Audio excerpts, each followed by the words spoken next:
Gives it back to Rush. Deep shot. Get it! What a perfect ending to a historic day. Gilbert for the win. Doncic pulls up. Three-pointer. Bang! Bang! It's good. Doncic wins the game. Welcome in the Respectfully Uncut podcast. I'm your host, Dylan Lieck. Today I'm going to be breaking down the NCAA basketball tournament 2023, which culminates with the Final Four in Houston. And I'm going to start this one with the South region.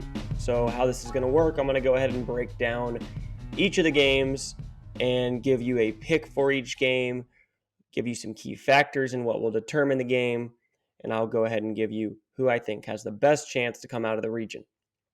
I'll do this for each of the regions, and then we will have a Final Four video as well. We'll start with game number 1, where we've got the Alabama Crimson Tide facing off against the winner of the 16 seed Texas A&M Corpus Christi and Southeast Missouri State. Now, I won't spend too much time talking about this actual matchup, but I will talk a little bit about Alabama. In your brackets, I would encourage you to not pick any 16 seeds. Still, the only one to actually pull the upset was UMBC over Virginia a couple years ago. It's not going to happen this year either.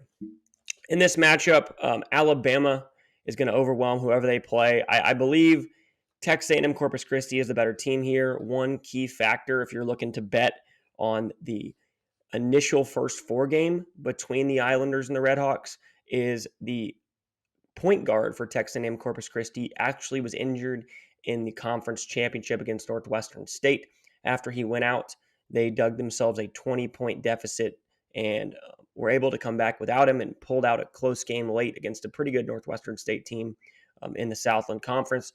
But his status looks like he's not going to play. And so key factor there, if you're looking to bet this game, is make sure you have that information. Looking at Alabama comes in first in the SEC. Obviously, they won the SEC tournament over Texas A&M in dominating fashion, avenging a regular season loss to the Aggies in College Station. They are a net ranking of 2nd in the country, and they are 3rd in the KenPom. So right up there at the top in all the rankings. They're one of the best teams in the country, no doubt. And the Crimson Tide are a legitimate title contender. I think at times you get teams who are the number 1 overall seed, and they just have some weaknesses. And all teams in this bracket do have some weaknesses, but I think Alabama is the most complete team. They've got a lot of really, really talented players, starting at the top with Brandon Miller. Miller, obviously, with the scandal going on with the gun in which he gave to a teammate. The teammate then used that gun to commit a murder. It's been an ongoing issue. But really, if you look at it, the team did struggle a little bit following the news coming out that he was connected. But Brandon Miller himself actually played outstanding during that stretch. And if you look at how they're playing now, they really are playing some of their best basketball. They're an extremely dangerous team, and I do think they're one of the favorites to win the entire tournament. Looking at their KenPom, when you break down Alabama, a couple of key factors just to look at, just so you know if you are looking to back the Tide to get all the way, and that is that the Tide are not a great three-point shooting team. As you can see here, they are 33.8% from 3, 186 in the country. So not a great shooting team. They do take a lot of threes. You can see here style components. 3, apologize for my box being off center, but 3-point field goals taken based on the number of overall shots. 47, nearly 48% of the shots they take in games are threes. That is 8th in the country, 8th most in the country. So they rely heavily on 3. 32% of all their points come from 3-point shots, but they only shoot it at just over 33%, outside the top 150 in the country. So that is something to keep an eye on. But really where this team makes its mark is defense. They are the number 3 defensive team in the country, according to KenPom. and they are number one in effective field goal percentage defense, 41.5%, as you can see right here. So they are outstanding, forcing teams to take bad shots, forcing teams to shoot low percentages.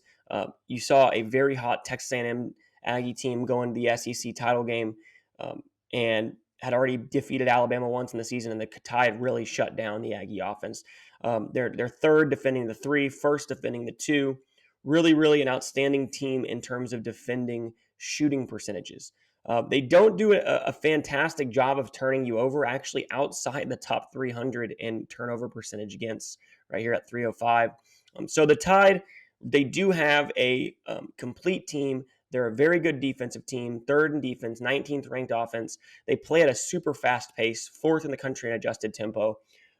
But looking at the Tide as an overall title contender, I just would like you to keep in mind that they aren't a great shooting team, and they do rely heavily on the 3. That could come into play in a game where you could see them get down, which tends to happen in the NCAA tournament. It's never a smooth sailing, easy ride to a Final Four or a national title. If they start to rely too heavily on the 3 ball when they get down and they aren't hitting, as they don't shoot it all that efficiently, that could be their undoing. That said, I do like the Tide to likely come out of the South region. I think they're the best team in the region, and they have the best odds or best percentage chance of coming out of the South. Moving on to our next matchup, the 8-9 between the 8-seeded Maryland Terrapins and the number 9 seed West Virginia Mountaineers. The Terrapins come in 21-12, 11-9 in the Big Ten, finishing 5th in the conference, sitting at a net ranking of 31 and a KenPom ranking of 22. West Virginia, on the other hand, 19-14, a slightly worse record than the Terrapins, had a losing record in conference, 7-11, finished 8th in the Big 12, but still managed to get in the NCAA tournament, largely due to the fact that they play in the Big 12 and have some big non-conference wins. They sit 25th in the net ranking and 18th in the KenPom. So they actually, despite having a worse record, have a higher net and KenPom ranking than the Terrapins, and that is largely why the Mountaineers are favored here. As you can see on the screen, West Virginia, a 2-point favorite in this matchup. You can get the Mountaineers at minus 135 on the money line if you want to play them straight, and the total sits at 137.5. Breaking down the matchup between these two, both teams have a top 35 offense and almost a top 50 defense. West Virginia has the better offense in this matchup, and a key factor that I think will be going a long way in determining this, West Virginia has a distinct advantage in 2 areas. Number 1 is offensive rebound percentage. They are 32nd in the country in offensive rebound percentage. They tend to crash the glass extremely hard and get a lot of second chance points. When you look at the Terrapins, outside the top 100 in offensive rebound percentage allowed, you can see that stat right here. National average is just at 28.5. West Virginia sits significantly above that, and the Terrapins slightly above average defensively.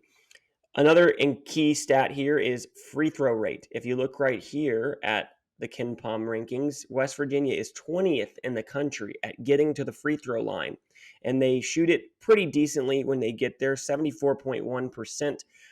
And on the other side, the Terrapins, 85th in free throw rate defense. So I believe West Virginia is going to get to the line a lot here, and that's going to play a factor as well.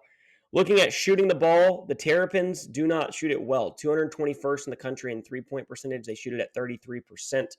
West Virginia, on the other hand, closer to 35%. Not outstanding, but slightly above the Division I average. And I think those stats will go a long way in determining this.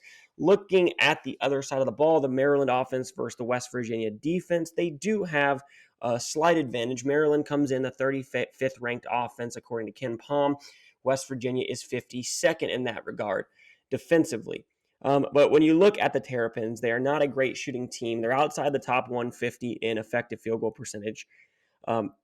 Areas that they may have an advantage, offensive rebound percentage, they are averaging 30.2% on the boards, but West Virginia sits right at about that number anyway. So you have to think if the outcome is going to be different than that number, it would have to get outside both of their averages. Looking at this matchup, Schematically, West Virginia, the more physical team, they're kind of a grinded out team. They want to play an ugly game. They do have a very good shooter in Eric Stevenson. He shoots 38% from three. He's their leading scorer. He has the highest usage rate on the team. Maryland, on the other hand, Jameer Young is their go-to guy. He's the only one with above a 28% usage rate there. But as you can see for the Terrapins, of their top 5 players, not a single one shoots over 34% from three. All of them are under 33.3%. And I think that's going to play a key factor here. Shooting the ball in the tournament is a big deal. And I think that the Mountaineers have a distinct edge there. Overall, this is a very good matchup. Obviously, one of those coin flip games. Some of the 8-9 matchups tend to be that. I do like the Mountaineers to come out on top here. I think West Virginia is the better team slightly. I also think West Virginia is playing better basketball right now. They come in on their last 4 games, winning 3 of their final 4, including wins over Kansas State, who is a 3 seed in this tournament, and Iowa State, who is a 6 seed in this tournament. On the other hand, the Terrapins reeling a bit. They've lost 3 of their last 4 coming in, lost early in the Big Ten tournament, and aren't playing their best basketball as of late. This game obviously could go either way, and it would not surprise me the least bit if Maryland did pull off the win, but I'm going to go ahead and go with West Virginia advancing here. Give me the Mountaineers in this one. Next game we're going to break down is the classic 5-12 matchup, where the 12 seed in 32 of the last 36 tournaments has pulled at least one upset. This one is between the number 5 seed San Diego State Aztecs and the number 12 College of Charleston Cougars. San Diego State comes in 27-6, winners of the Mountain West regular season and conference tournament, as they finished 15-3 in the regular season and defeated Utah State in the conference championship. They sit 14th in both the net and KenPom rankings. On the other side of the ball, we've got Charleston, a 31-3 season, outstanding record, 16-2 in the conference, first in the CAA. They sit 51 in the net ranking, but 73rd in the KenPom. And the question here is really, does Charleston have a chance to pull the upset here? The line indicates that they absolutely do. San Diego State sitting a 5-point favorite. You can get San Diego State minus 225 on the money line. If you want to back the Cougars, you can get them at plus 185 right now. Total sits at 141.5. Looking at the matchup, the thing that jumped out to me when breaking this game down was that the numbers really do indicate that College of Charleston has a chance to pull the upset. They have a pretty solid offense, 78th in the country, and a defense that isn't too much worse than San Diego State's offense. They are 75th in defensive efficiency. San Diego State's offense just 64th. So not a huge advantage for San Diego State there. When you look at the offensive side of the ball for the Cougars, one area that they do extremely well in is offensive rebounding. They're 17th in the country in offensive rebound percentage at 35.1%. San Diego State outside the top 64 in offensive rebound percentage allowed. So the Cougars will have an advantage on offensive rebounding and second chance points, and it's going to be key that the Aztecs keep the Cougars off the boards.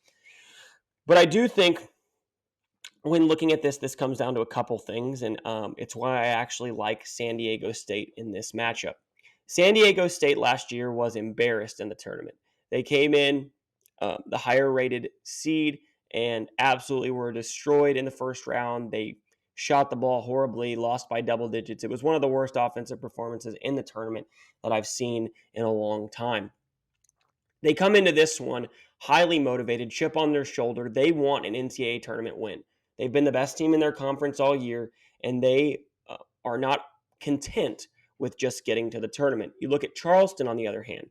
Charleston had a heck of a season, and down the stretch really had concerns about whether they would get in the tournament if they were unable to win their conference tournament. Their last couple games in the conference tournament, extremely close. They had to battle back from late deficits and eventually were able to pull out the victories in both the semifinals and the championship game in their conference tournament and get to the NCAA tournament. But you wonder if they're content to be there. They've gotten there for the first time in a long time, and I believe San Diego State will be a little bit more motivated coming into this one. Key factor here to look at, and I think this is what's going to determine the game. When you look at how Charleston is built, although they are 210th in the country in three-point percentage at 33.3%, stylistically, they shoot more threes than most teams in the country. Looking right here at style components, you can see their three-point field goal to field goal attempt ratio, which essentially shows how many threes you take as a percentage of your total shots. They are ninth in the country right here, right? 47.4% of their total shots are threes. When you look at their point distribution, 28th in the country in their reliance on threes overall. So they heavily rely on the three-point ball to win games. When you look at how San Diego State's defense is built right here, 7th in the country in defending the three-point line, right? The way to attack San Diego State is to attack them in the paint, to get the ball downhill. They are 170th in the country at allowing two-point field goal percentage. The way to attack them is not beyond the three-point line, and unfortunately, that is how Charleston is built. I believe that will determine this game, and that is why I'm going with the Aztecs in this one. It's March. Anything can happen. Charleston is a very good team.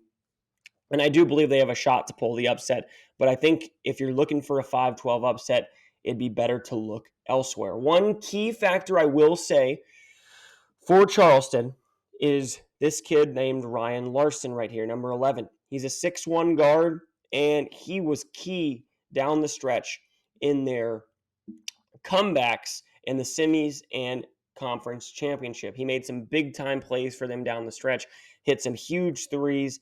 He isn't the most efficient player, shoots just 32% from three, but a very key guy for the Cougars, and he will make a difference in this one. I just think Matt Bradley and company will be able to shut him down for San Diego State. The best player for San Diego State right here, Matt Bradley, number 20. He's a 6'4 guard. He's left-handed, extremely talented offensively, and he's their go-to guy. He shoots it at 36.5% from three, and I think he is the better of the two kind of guards going at it here, and he will be able to really defend Larson and bother him with some pressure, and he will make him shoot some tough threes, and that'll be the difference in this one. So give me the San Diego State Aztecs in this 5-12 matchup. Next game I'm going to break down is the number 4 seed Virginia Cavaliers taking on the 13-seeded Furman Paladins. The Cavaliers come in 25-7, 15-5 in the ACC, tied for first place in the ACC. They sit 27th in the net ranking, 34th in the KenPom, which is kind of surprising. Furman, on the other hand, the Paladins come in 27-7, 15-3, won the Southern Conference regular season and postseason conference tournament, sit 88 in the net ranking and 89 in the KenPom. And this is a fascinating matchup. Despite the difference in KenPom ranking of over 55 ranking spots, Virginia just a 5.5 point favorite. And you can see how the markets have really adapted to the NCAA tournament. A couple years ago, this spot, you probably could have gotten Furman closer to 8 or 9 points. Instead, here you're getting just 5.5 if you want to back the underdog. Virginia, you can get at minus 225 on the money line. If you want to take Furman, you can get them at plus 185, and the total sits at a low number of 132. Looking at this matchup, very intriguing. Definitely a spot where an upset could happen. Virginia has been overrated all year, and rightfully so, meaning the Cavaliers had a heck of a season, right? 15-5 in the ACC. They started off hot out of the gate, had a little bit of a lull late, but the Cavaliers really did win a lot of games. And when you're in a power conference like the ACC, you tend to get rated highly in the AP and coaches poll when you win a significant amount of games. But the numbers say a little bit different, tell a little bit different story. Virginia, overrated, not a great offensive team. Their defense is down compared to years past. Furman, on the other hand, comes in a hot team, winning their conference tournament, and in a prime spot for an upset. Looking at the matchup, Furman actually has some edges here. If you look at effective field goal percentage, Furman, 55.6% effective field goal percentage. That's 11th in the country. And you look at Virginia's defense, 48.3% allowed. That's outside the top 75. So they're going to have an advantage in terms of getting shots. And when you look at how Furman plays, they are the number one team in the entire country at 2-point field goal percentage. They are doing an outstanding job of scoring inside the arc. And when you look at Virginia, they are a pretty good team defensively, defending the 2-point line, 37th in the country, but significantly worse than the Paladins offensively. And I think they're going to have a distinct advantage inside the arc against Virginia. Also have to take into account Virginia's Vin Vanderplas. He is out for the season. He broke his hand in a practice during the ACC tournament. He is one of their key big men. And with the Paladins liking to go into the paint a lot, Virginia going to feel that loss. Looking at the rest of the Who's defense, Virginia does have a top 25 defense still, but it's just not as good as years past. And the tough thing to determine is whether Virginia really has an elite defense, or are they just playing in the ACC, which is very down this year. And I believe that the latter is true. The ACC really having a difficult time this year, only got 5 teams in the NCAA tournament, really probably should have only got 3. I don't believe NC State deserved to be in the tournament at all. So when you look at this matchup, Furman is a live dog here, and I see why the number is 5.5. On the other side of the ball, Virginia's offense, nothing to write home about. 74th in the country in offensive efficiency. The problem is Furman's defense is very poor. 183rd in adjusted defensive efficiency. They do not defend very well, and they played in a much worse conference. Virginia, elite at taking care of the ball. They are 5th in the country in turnover percentage here, and the Paladins turnover teams outside the top 150. And so going to be tough to create extra possessions off of turnovers. They're going to have to do it in other ways, and they're going to have to do a good job of defending long possessions. Virginia plays at a very slow pace, right? You can see up here, 343rd in the country in offensive possession length. They're going to run their blocker mover offense. They're going to run a lot of pin down screens. They're going to make you defend for a long period of time, and then they're going to find one weakness in your defense and try to exploit it. So in this one, I think this comes down to a couple of things. I do think the Paladins have a very good shot here. I really, really wanted to pick them. And one reason why is this guy right here, Mike Bothwell. Mike Bothwell is a all-league player. He is a player who could play easily at the high major level, averaging 22 points a game. He is the all-time leading scorer in Furman history. He's approaching 2,000 career points in his 4-year illustrious career at Furman University. He doesn't shoot the 3-ball all that efficiently, 33%, but he is a volume shooter. He shoots the 2-point shot at 61%. Outstanding driving to the basket, has a great pull-up jump shot. He's an 83% free throw shooter. This is a guy who can take over a game. He's going to be the best player on the floor in this game, and it's not close.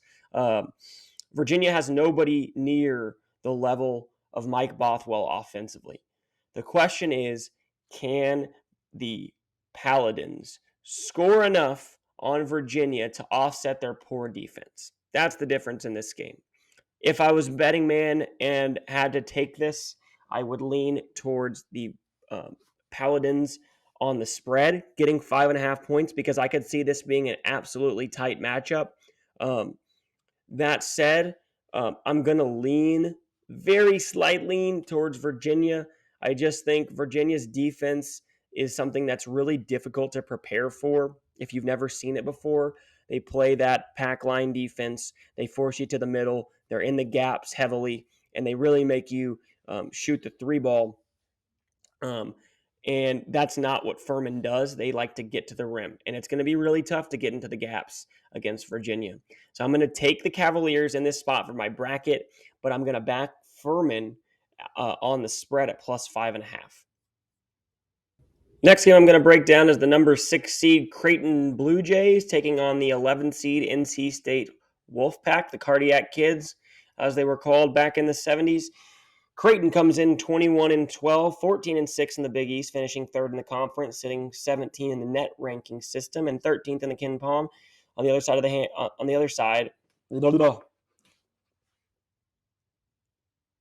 next game I'm going to break down is the 6-seeded Creighton Blue Jays taking on the 11-seeded NC State Wolfpack. The Blue Jays come in 21-12, 14-6 in the Big East, finishing third in the conference, lost in the Big East semifinals, taking on the Xavier Musketeers. They come in with a net ranking of 17 and a Ken Palm ranking of 13. On the other side, NC State 23-10, 12-8 in the conference, sixth in the ACC, lost in the first round of the ACC tournament. They come in 45th in the net ranking system and 55th in the Ken Palm. I think this is going to be a quick breakdown, largely because I don't believe NC State deserve to be in the field. You look at NC State, they lost 3 times to a Clemson team who had the same exact record and a Clemson team who had a better conference record. That Clemson team beat them by 24, 26, and 16. Now, I'm not sure how on earth the committee can look at that and say NC State belongs in, not even in the first 4, and Clemson belongs out. I'm not saying Clemson deserved 100% to be in. I just don't understand how you could rationalize putting NC State in above Clemson. But I digress. Looking at the matchup, Creighton has advantages on both sides of the ball. They have the 15th rated defense in the country versus NC State's 37th ranked offense. On the other side of the ball, Creighton's offense 28th in the country, NC State's defense outside the top 80. When you look at Creighton's defense, they are borderline elite. 15th in the country, as I mentioned before. They're 42nd in the country in opposing offense's effective field goal percentage, but where they're really elite is 2 areas. Number 1, they do not allow teams to gain a lot of second possessions. They're top 15 in the country in offensive rebound percentage allowed. And the second important factor is that they are second in free throw rate allowed. What that means is they do not foul. They're not going to put NC State on the line, and NC State is a team that doesn't get to the free throw line much anyway. They are 340th in the country in getting to the free throw line. So NC State not going to have a lot of extra points coming from the free throw stripe. And that's also key for Creighton because they are a team who is extremely lacking in depth. You're looking at their bench minutes here. They're 349th in the country in bench minutes. It's one of the lowest in the country. They are extremely shallow in terms of the rotation they play. They do not play a lot of guys.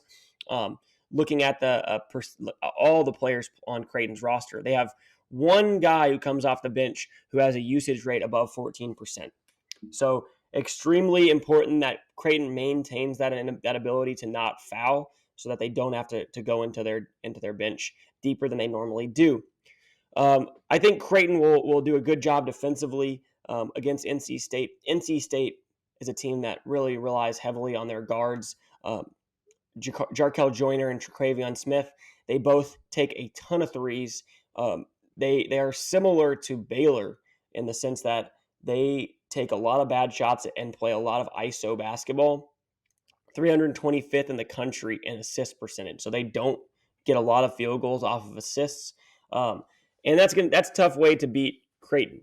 Creighton is built to defend long possessions and make you take tough shots. So NC State, I think, is going to struggle a lot offensively. When they play a better defensive team this year and they step up in class defensively, they really tend to struggle. That's going to happen here. On the other side of the ball, Creighton, not an elite offensive team, but solid. They shoot 36% from 3, which is slightly better than NC State. They shoot 54% from 2, 30th in the country there. They're 30th in the country in free throw percentage. So they're pretty efficient offense. 27th overall in effective field goal percentage. They don't turn the ball over very much. Top 70 in the country in turnover percentage. And there's just not really a lot of advantage factors here for NC State. So this is going to be a quick breakdown. I like Creighton in this matchup. I really don't think it's going to be very close. The line 5.5. I'm never a fan of laying favorites in the NCAA tournament first round because weird things happen, right? You have a prediction and it looks like you're pretty sure on the matchup, but sometimes weird things happen and guys get hot, and NC State does have the guards to have a big game. That said, if you're looking to play this game, I 100% would look Creighton.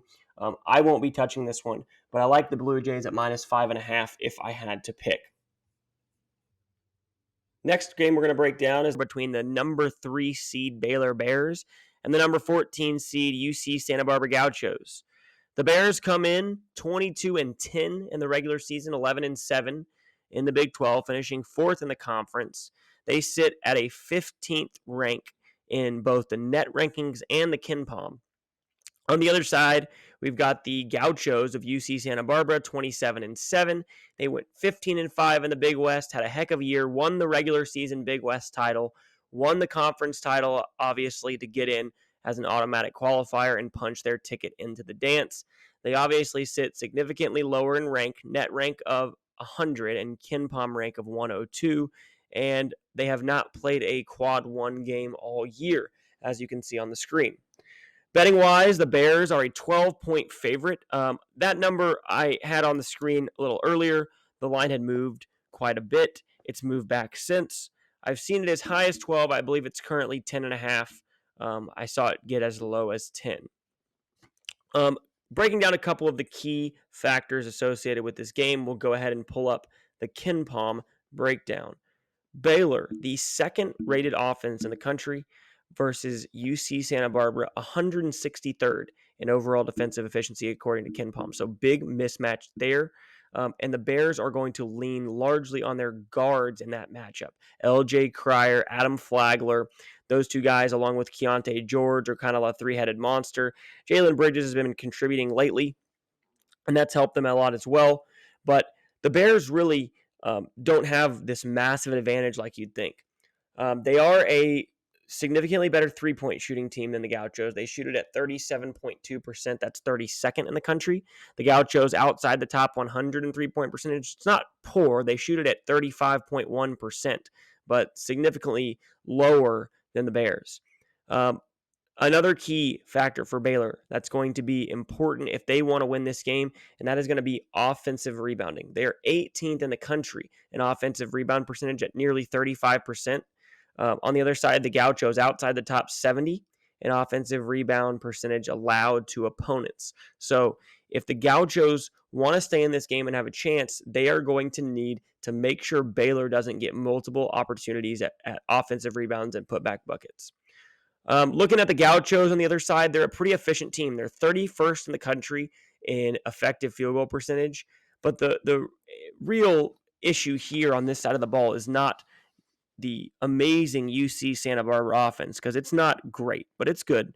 It's the terrible Baylor defense, who ranks outside the top 100 as a Big 12 team in defensive efficiency, 104th to be exact. To go against that Gaucho offense that shoots nearly 55% effective field goal percentage, the Bears give up 51.4% effective field goal percentage, 232nd in the country. They are all nearly outside the top 100 in opponent offensive rebound percentage. And the number one stat I want to pull up here is that the Gauchos are top 25 in the country in their 2-point field goal percentage. The Bears outside the top 300 defending the two. That is going to play a massive factor here, because UC Santa Barbara loves to get into the paint. They love to shoot twos. 58% of their points come from inside the arc, from 2-point. And Baylor is one of the worst teams in the country at defending the 2-point shot, and especially shots at the rim. A.J. Mitchell, the point guard for UC Santa Barbara, has a real knack for getting in the paint, getting to the rim, and he's a great finisher. He's going to play a big role here. Looking at the overall matchup, a couple other factors. Bench-wise, Baylor is the deeper team here. Neither team is very deep in general, but the Gauchos are really, really thin when it comes to depth. 343rd in the country in bench minutes. That could play a factor if they were to get into foul trouble. On the other hand, experience actually goes in favor of the Gauchos. 71st in the country in Division I experience. Baylor, 194th. So experience factor actually does go to UC Santa Barbara, surprisingly. So what's going to happen in this one? And I think this game is going to come down to a few things. Number one is, obviously Baylor is the better team. Obviously they have the more talented team. But UC Santa Barbara has a couple things that Baylor doesn't. Number one is a chip on their shoulder. The Gauchos come in believing that they can win this game. Baylor, on the other hand, comes in reeling down the stretch. They lost back-to-back games to Iowa State to finish the year and just were out-muscled and out-toughed in both those games. And I've watched these Bears multiple times this year, and they have a ton of talent. But when the going gets rough for the Bears, they do tend to throw in the towel. And that's a scary thing if you're backing Baylor to go far in this tournament. I'm not. I actually have the Gauchos winning in my bracket. Now, if I had to bet one way or the other and it was no spread and I had to pick one winner, I probably would pick Baylor. I would say they probably have I would say 51-49. I'm going to lean Baylor because they're the better team. But in my bracket where I think a lot of people are going to pick the Bears blindly, I like the Gauchos. I think they have a good chance to pull the upset. Couple of factors to kind of back that up. Looking at the Bears in terms of what I said earlier, in terms of throwing in the towel and kind of not caring all that much, that leads right to Keontae George. And I actually think the Bears are better without Keontae George. If you're unfamiliar, George is their All-American freshman who came in, one of the highly touted recruits, and he's going to be a one and done. He's going to be a lottery pick. He twisted his ankle in the Texas game with about 4 games to go in the season. And when he was out, the Bears actually played better basketball. And I think he gives an element of one-on-one that tends to rub off on their other guards, LJ Cryer, Adam Flagler. And the Bears tend to rely way too much on isolations. That's going to hurt them in this one, in my opinion.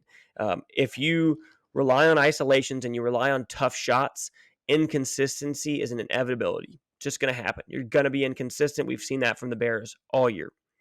The Gauchos, on the other hand, have a kid named A.J. Mitchell. And if you haven't watched this kid, you will notice him if you watch this game in the first round. He's a fantastic point guard. He's a lefty. He's a sophomore, stands about 6'4", and he isn't the best three-point shooter, but he is elite at getting into the paint, using his body, and finishing around the basket. He's also a very good free throw shooter, so if he gets to the basket and gets fouled, he's going to be able to get to the free throw line. And when you look at Baylor, they're 186th in opponent free throw rate, so they foul quite a bit.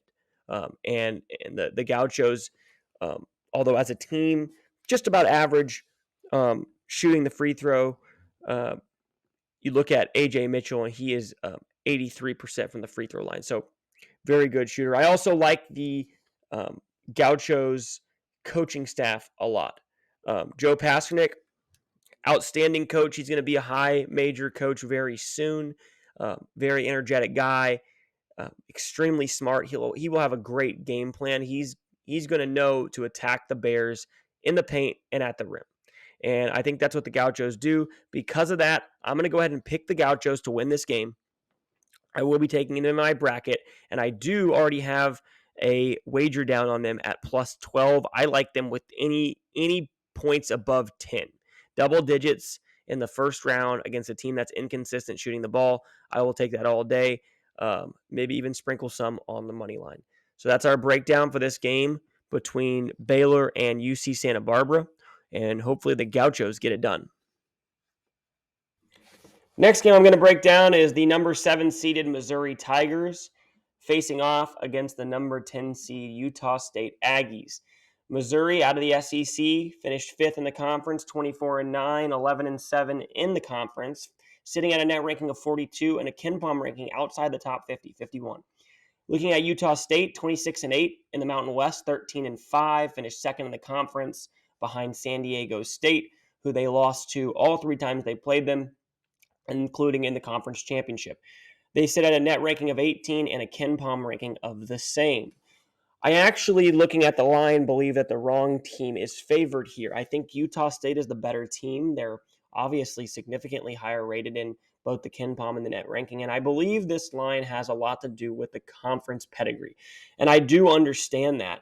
Utah State comes out of the Mountain West. The Mountain West last year, I believe, had 5 teams in the field, and all 5 lost in the first round. Historically, the Mountain West has not done very well in the tournament. I believe the last time a team from the Mountain West reached the Sweet 16 was back when Kawhi Leonard was with San Diego State. Don't quote me on that, but I do know that this is going to be a tough matchup for the Tigers. You can get the Tigers at minus 125 on the money line, or you can lay the 1.5. Utah State, you can take a 1.5 or get them at plus 105 on the money line. The total in this one is 155, and if you're an under better, you're going to be chewing your teeth all game long because there's not going to be a ton of defense played in this one. I do like the Aggies in this matchup. As I already mentioned, I believe they should be favored in it. But looking at this breakdown, to me, the key is the discrepancy between the Utah State offense and the Missouri defense. Utah State's offense is top 15 in the country. It's extremely efficient. They're top 12 in effective field goal percentage. They are 11th in the country in three-point percentage. They shoot the ball extremely well, and they rely heavily on the three-point shot. Looking at Missouri, they are 266 in the country defending the three-point line. That is a massive factor. The D1 average is 34%. They allow over 35% from three-point range when playing against them. And the way to attack Missouri is to shoot the ball well, to get stops on defense, to get a lead, and they tend to lay down. And I believe that's going to happen here. 2-point percentage as well. Utah State, 36th in the country, 54.1%. Missouri, outside the top 250 defending the two, below the Division I average again. Utah State's the better free throw shooting team, 29th in the country in free throw percentage, and they get to the line significantly more than Missouri. They're 35.5% free throw rate. That's 65th in the country. Missouri, 243rd in free throw rate. They do not get to the free throw line a lot. And Missouri tends to foul too. So Utah State's going to have an advantage shooting the ball. They're going to have an advantage when they get to the free throw line, and they're going to get to the free throw line quite a bit. Yes, Utah State's defense isn't elite. They're 64th in the country. Not great, but they do defend shooting pretty decently, especially 2-point field goals. They're 27th in the country defending the 2-point shot, and they aren't elite in any way defending their 3-point shot, actually worse than the national average, giving up 34%. In Missouri, a decent shooting team, shoots 36% from three. So they will score their fair share of points in this one. I don't believe Missouri has enough defense in this one to keep Utah State at bay. And I think Utah State will be able to do just enough on the defensive end to slow Missouri at times. Both teams, very experienced teams, as Missouri is the 17th most experienced team in Division I. Utah State 27, so no real edge there. And when you look at Utah State's personnel, they've got 4 guys shooting 37% or better from three. Stephen Ashworth, their best player, averages 14.5 points per game. He shoots 44% from three. He's going to be a big difference maker in this one. Missouri, on the other hand, they do have a couple of guys who can really shoot it. Demoy Hodge and Kobe Brown, really good three-point shooters, but they're streaky and they can get cold at times. And I just believe overall Utah State has too many advantages here. I will preface this by saying I don't like going with Mountain West teams in the tournament, but I believe this is the year that they break the streak. I think a lot of teams, a lot of people in their brackets are going to blindly take Missouri as the higher seed. If you break this game down, Utah State has way more advantages. This would be a good bracket upset for you. Obviously, it's not a big upset. It's 1.5 point spread. But I like the Aggies in this spot. I think they're going to get it done. I am considering taking the Aggies at plus 1.5. I'll have more on my picks coming up soon. Last game of the South Regional is the 2-seeded Arizona Wildcats taking on the 15-seed Princeton Tigers. Arizona comes in 28-6, 14-6, finished second in the Pac-12, but did win the conference title game over UCLA. They're 10th in both the net and KenPom ranking, and they come in as a 14-point favorite. Princeton, on the other hand, tied for first in the Ivy League, won the conference title over Yale to get into the tournament for the second straight year. They are 21-8, 10-4 in the Ivy League, and they sit at 111 in the net, 112 in the KenPom. Obviously, you can get Princeton at plus 14 if you like the Tigers. Arizona, massive favorite on the money line. Princeton, obviously, big odds if you back the Tigers to win the game straight up at plus 800, and the total sits at 145.5. Looking at the matchup for this one, I think this is pretty simple in terms of who's going to win the game. Arizona is the far superior team. The only thing I will say in terms of a possible upset, which I believe has a very slim chance of happening, is Arizona does have some very weird losses this year. They lost at home to Washington State. They lost at home to Arizona State, given it was on a half-court buzzer beater. They lost to Utah early in conference on the road. They lost to Stanford at home early in conference play. So, just a weird team that sometimes has these stinker games. And that's why I really don't think Arizona will make a Final Four. And that's what I'm going to kind of spend more time talking about it. You can see the KenPom rankings here between Princeton and Arizona. Arizona fourth in offensive efficiency. Princeton outside the top 135. Defensively, Arizona not great. 41st. Princeton, again, outside the top 100 in offensive efficiency, adjusted for schedule. Arizona's going to win this game. And it's likely not going to be super close. I think that line's pretty accurate. I might have made it 15 and a half, according to my power rankings. But looking at Arizona as a whole in this region, there's a couple of reasons I don't have them coming out. One is that I'm just not a fan of some of their personnel. Looking at their roster, Tabellis is a very talented 6'11" big man. Super skilled inside. He has the ability to shoot the three ball, although not super efficiently. He's a pretty good free throw shooter at near 76, 77%.